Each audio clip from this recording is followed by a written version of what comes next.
nós vamos fazer o exercício dessa aula. Exercício simples, né? Claro, alunos, que eu não vou colocar dois conjuntos aqui, cada um com 3 elementos, e ficar fazendo produto cartesiano, representando na forma algébrica, gráfica, porque nós já fizemos isso na explicação da aula. Nós vamos fazer exercícios que estão de acordo com os exercícios que vêm caindo nos vestibulares, tá? Então vamos lá, o FMT aqui, ó, Universidade Federal do Mato Grosso. Seja A e B conjuntos tais que o A vezes o B é menos 1 e 0, 2 e 0, menos 1 e 2, 2 e 2, menos 1 e 3, 2 e 3. Tá certo? O número de elementos de A intersecção com B é 0, 1, 2, 3 ou 4. Um desses elementos, ou seja, um desses itens aí. Bom, a intersecção com B a gente aprendeu nas aulas anteriores. Se você não assistiu às aulas anteriores, pega operações de conjuntos e vê o que é intersecção. Mas a gente já pode afirmar algumas coisas aqui, ó. Se eu tenho A vezes B, a primeira coordenada pertence a A e a segunda coordenada pertence a B. Então todos os elementos da primeira coordenada eu vou colocar em A. Então aqui tem menos 1, eu vou colocar menos 1 no conjunto A. Aqui tem o 2 na primeira coordenada, eu vou colocar o 2 no conjunto A. Aqui tem o menos 1, ele está repetindo aqui, ó, então não preciso colocá-lo, certo? Aqui tem o 2 de novo, repetindo, menos 1 e 2 outra vez. Então, esse conjunto A aqui, ó, pelo representação aí algébrica de A vezes B, eu só tenho menos 1 e 2. Agora a segunda coordenada é formado por elementos de B, né? Já que o produto cartesiano é A vezes B. Então eu tenho 0 na segunda coordenada, ele repete aqui, então não preciso fazer novamente. Eu tenho 2 na segunda coordenada, ele repete aqui, não preciso fazer novamente. Eu tenho 3 na segunda coordenada, ele repete aqui, não preciso fazer. Então eu tenho aí o conjunto A é menos 1 e 2 e o conjunto B é 0 e 3. Eu tenho 1, 2, 3, 4, 5, 6 elementos. Alunos, eu não preciso dizer para vocês que, vamos só para recapitular, o número de elementos de A vezes B, ó, esse N aqui significa número de elementos, tá? Quando eu escrevo NA, número de elementos do conjunto A é uma notação matemática comum nos livros didáticos. Quando eu escrevo N de A vezes B, eu não preciso dizer que é o N de A vezes o N de B. Ou seja, o número de elementos do produto cartesiano é eu pegar o número de elementos de A, que são 2, vezes o número de elementos de B, que são 3. 2 vezes 3 vai me dar 6 elementos. Esse produto cartesiano me dá 6 elementos. 1, 2, 3, 4, 5, 6. Não preciso falar isso, né? Cada elemento de A vai ser associado a um de B. Se eu tenho 2 em A e 3 em B, eu vou ter 6 associações. Beleza, ok. Mas o que eu quero saber é o número de elementos da intersecção de A com B. Então, vou fazer aqui no cantinho? O que me dá A intersecção com B? É tudo que tem no A e no B ao mesmo tempo, elementos comuns de A e B. O que tem no A e no B ao mesmo tempo? Eu tenho apenas um elemento, o 2. Então, o número da intersecção de A com B é um elemento. Portanto, eu fico com a alternativa B da barriga. Maravilha! Um exercício de vestibular, tá? Não é simples, porque simples foi aqueles modelos que a gente apresentou aqui. O aluno ele tem que ter conhecimento das propriedades, né, das operações de conjuntos, intersecção, união, produto cartesiano, enfim, essas coisas, tá certo? Então vamos lá, exercício 2. Sejam A e B conjuntos não vazios. Se A vezes B tem 12 elementos, então a união com B pode ter no máximo 7 elementos. 8 elementos, 11 elementos, 12 elementos, 13 elementos. Vamos usar esse cantinho aqui. Bom, se A vezes B tem 12 elementos, significa que o número de elementos de A e de B podem variar de 1 a 2. Não pode ser vazios, tá? Porque se eu tenho 0 elementos aqui, né, são 2 conjuntos não vazios. Eu posso ter um elemento aqui e 12 aqui. E aí a hora que eu fizer o produto cartesiano eu vou ter 12 associações no A vezes B. Eu posso ter dois elementos aqui, né? E 6. Tem que ser de tal forma que o produto dá 12. Eu posso ter no N de A 3 e 4. Enfim, aí eu posso ter 6 e 2 e 4 e 3, certo? Mas de qualquer forma, quando eu faço a união de A vezes B, eu tenho que levar em consideração esse aspecto aqui, ó. Lembra?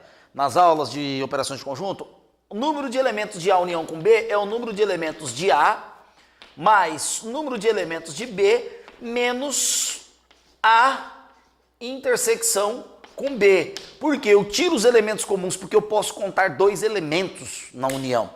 Tá certo? Correto? Então, eu posso ter elementos comuns. Correto? Ele quer saber qual é o valor máximo que eu posso ter nos conjuntos. Ora, vamos supor, tá? Se eu quero o máximo, eu tenho que supor que não tem intersecção, tá certo? Então, não existe intersecção, os conjuntos são disjuntos, tá? Correto? Os conjuntos são disjuntos. Imagina que eu vou apagar aqui e não tem intersecção, aí eu vou obter o máximo, porque aqui eu tenho que subtrair. Quando eu tenho elementos comuns, eu vou passar a ter o mínimo de valores, eu tenho que extrair. Então vamos supor que A tem um elemento e o B tem 12 elementos diferentes de A. Esse vai ser o máximo, porque a hora que eu somar 1 com 2 aqui, ó, eu vou ter 3 elementos. Agora, se eu tenho 2 elementos diferentes em A e 6 em B, a hora que eu somo, a união vai me dar 8. A mesma coisa acontece quando é 3 e 4, 3 elementos diferentes em A e 4 elementos diferentes em B. Ou vice-versa, 4 elementos diferentes em A, 3 diferentes em B. A hora que eu somar vai dar 7 na união.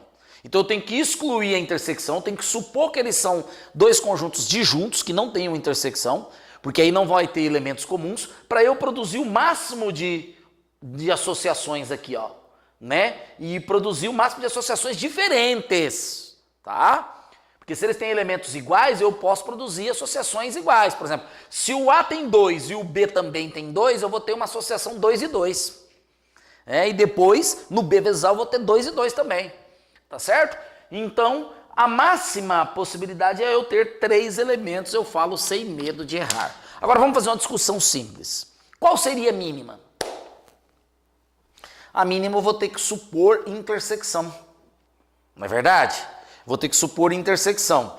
Então, eu supondo intersecção, né, eu tenho que levar em consideração o seguinte. Se eu tenho um elemento de A que é igual a qualquer um elemento aqui, eu vou ter um elemento na intersecção. Certo? Então 13 menos 1 já vai me dar 12. Isso não é o mínimo. Porque aqui, ó, eu consigo 8, vou ter que subtrair 8 de 2 elementos.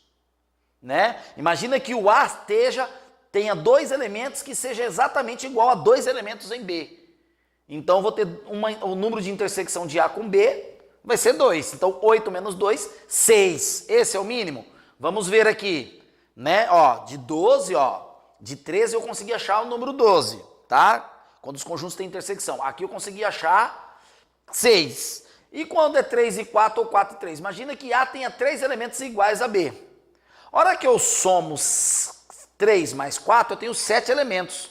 Como o A tem 3 elementos iguais a B, eu vou ter 3 na intersecção. Então, 7 menos 3... vai me gerar, quanto, alunos? 7 menos 3 vai me gerar 4 elementos. Então, essa daqui, ó, seria a menor possibilidade com 4, né? Seria o mínimo de elementos que eu poderia organizar. Entendeu aí, alunos? Conseguiu visualizar? Se você não entendeu através do áudio, da minha explicação, coloca a caneta, né? Faz os conjuntinhos para você treinar, para você entender isso, que o mais importante é aprender, tá? Coloca lá os elementos, vai brincando com isso, ó. Arruma uns 10, 15 minutos do seu tempo aí para colocar. Vamos supor que o A tenha 2 elementos iguais a B. Lembrando-se que tem que ter no máximo 12 o produto cartesiano. Então eu tenho que pegar números, né, de A e de B que multiplicados dá 12. Não é verdade? E com isso eu vou estabelecendo as relações e vou olhando, vendo qual que é a máxima possibilidade de elementos e qual que é a mínima. Aqui ele queria a máxima, então são 3 elementos, tá ok? Bora fazer o terceiro exercício, um pouquinho mais sofisticado, vamos usar um pouquinho de conta, algebrismo, vamos lá? Terceiro exercício, né? Já deixei até mais ou menos assinalado ali para vocês verem como é que a coisa funciona. É um exercício, né? Um pouquinho mais sofisticado, a gente vai usar um pouquinho de matemática aqui. Calcule x e y de modo que se verifique a igualdade dos pares ordenados em cada caso. Pares ordenados em cada caso. Então aqui, ó, até grifei aqui, item A, x mais 2y e 2x mais 3. Tem que ser igual a 6 e 5, certo? Quando que dois pares ordenados são iguais, alunos? Nós vimos quando a primeira coordenada desse foi igual à primeira coordenada desse, a segunda coordenada desse par de ordenado foi igual à segunda coordenada desse. Então nós podemos colocar aqui como item A e vai cair num sistema de equação, porque a primeira coordenada aqui é x mais 2y, ela tem que ser igual a quanto? A primeira daqui. Então ela vai ter que ser 6. E a segunda coordenada 2x mais 3 vai ter que ser igual à segunda coordenada aqui, 5. Maravilha! Agora vamos à resolução, né? A primeira equação, o sistema de equação deu aí. A primeira equação tem duas variáveis, a segunda só tem uma. Então vamos fazer primeiro a segunda, que está mais fácil, e aí eu jogo lá e substituo o x na primeira equação e resolvo o y. Alunos, olha só que interessante. Pegando essa equação aqui, ó, eu tenho aqui 2x mais 3, vamos fazer pelo método da comparação. Qual é o número que multiplicado por 2 somado com 3 dá 5? Ó, vou colocar lá, ó. O 5 é a mesma coisa que 2 mais 3 também, ó. Não é? Ó o método da comparação, ó. Ó, método da comparação, ó. 3 e 3 tem aqui, o que sobra? 2x igual a 2. Qual o número que multiplicado por 2 dá 2? O 1, né? Então x vai ser igual a 1. Ah, professor, eu sou acostumado a fazer o passando o 3 para lá negativo, né? Ele fica negativo, depois passando 2 dividido, não tem problema. Correto? Só estou mostrando para você como funciona, né? A metodologia aplicada para a resolução. X igual a 1, então vamos voltar aqui. X igual a 1, isso implica o quê? Agora eu vou substituir aqui, ó, na segunda, 2y igual... Vamos fazer pelo método da comparação de novo? Qual o número que multiplicado por 2 somado 1 me dá 6? Ó, multiplicado por 2 somado 1 dá 6. Se eu pegar o 6 e escrever da mesma forma aqui, ó, método de comparação, olha lá, ó. 1 aqui, né? Olha lá a equação. A equação vai ficar 2y igual a 5. Qual o número que multiplicado por 2 dá 5? Vai ser um número fracionário, ó. 2/5. Maravilha. Passei o 2 dividindo, né? E resolvi. Então, x é igual a 1 e y igual a 5 meios. Ah, o segundo já tá um pouquinho melhor, hein? Vamos ver o segundo? O item B da barriga. Vamos lá. B. Olha lá o B, ó. O B já vai ter uma equação de duas variáveis, né? Sistema de duas equações, duas variáveis. Porque a primeira coordenada, 3x, 4y, tem que ser igual à primeira coordenada aqui, ó. Isso aqui tem que ser igual a 12. A segunda coordenada, 5x mais 3y, tem que ser igual à segunda coordenada aqui, 5, montando o sistema. Aí agora eu vou ter que resolver isso aí. Então, para resolver esse sistema, tá? Nós temos aqui 3x mais 4y igual a 12, 5x mais 3y igual a 5. Nós vamos ter que usar uma metodologia. Tem método da substituição, tem o método da adição. Ora, aluno, nós estamos no ensino médio. Se você não sabe resolver sistema, eu aconselho você voltar lá no 7º ano, 8º ano e tentar aprender ou pedir dicas para o professor, tá? Daqui para frente, a gente não pode tentar ensinar você a fazer esse tipo de continhas, correto? Claro que futuramente a gente vai colocar à disposição de vocês aulas relacionadas à resolução de problema com o sistema, correto? Mas a priori aqui, agora, aqui nessa aula nós não vamos ensinar. Eu vou fazer pelo método da adição, que consiste em você colocar valores iguais nos índices, né, das variáveis com sinais trocados. Então 3 e 5 são primos entre si. Então eu vou multiplicar aqui por 5 e aqui por 3. Por quê? Quando eu multiplico essa equação por 5, aqui fica 15. Quando eu multiplico essa aqui por 3, fica 15 também. Só que uma das duas deverá ter sinal trocado. Por quê? Porque as duas são positivas. Então a minha equação vai ficar 15x mais 20y igual a 60 aqui na primeira equação, porque eu multipliquei tudo por 5, correto?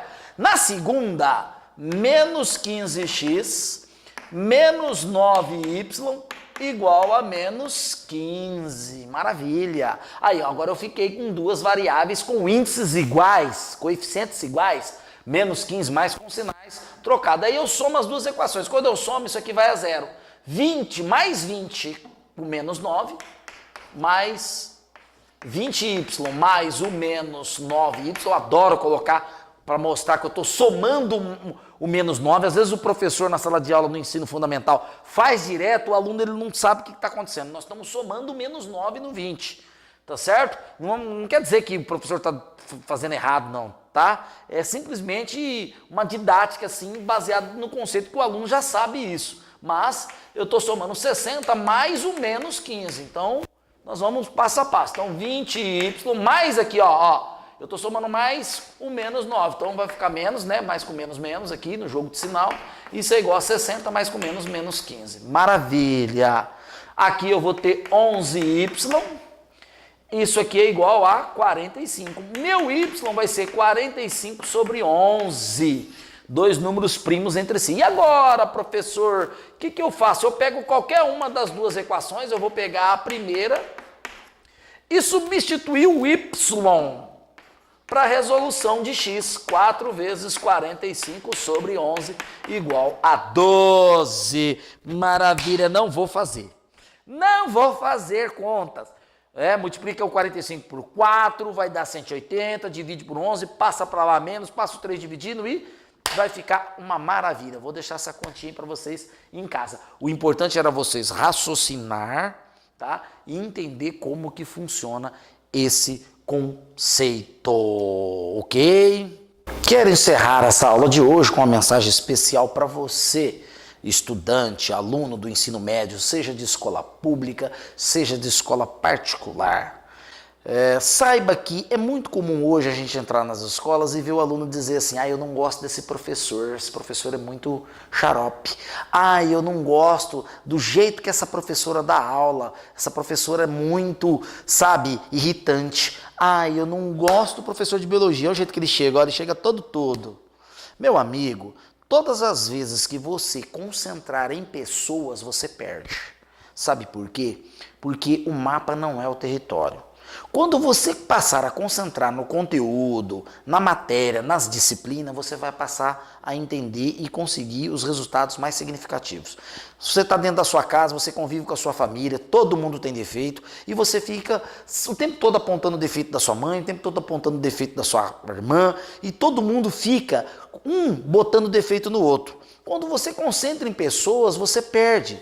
Uma família assim não se desenvolve, as pessoas em lares dessa natureza costumam não se desenvolver, costumam não crescer e criar grandes dificuldades na vida futura. Por quê? Porque você aprende a focar sempre nas pessoas. E aí você deixa de fazer alguma coisa bem feita porque você foca no outro. Você está sempre focando no defeito pessoal da pessoa e nunca procura aprender o que ela tem para te ensinar. Então, ao invés de focar no seu professor de matemática, foque na matemática. Ao invés de focar no seu professor de biologia, foque na biologia.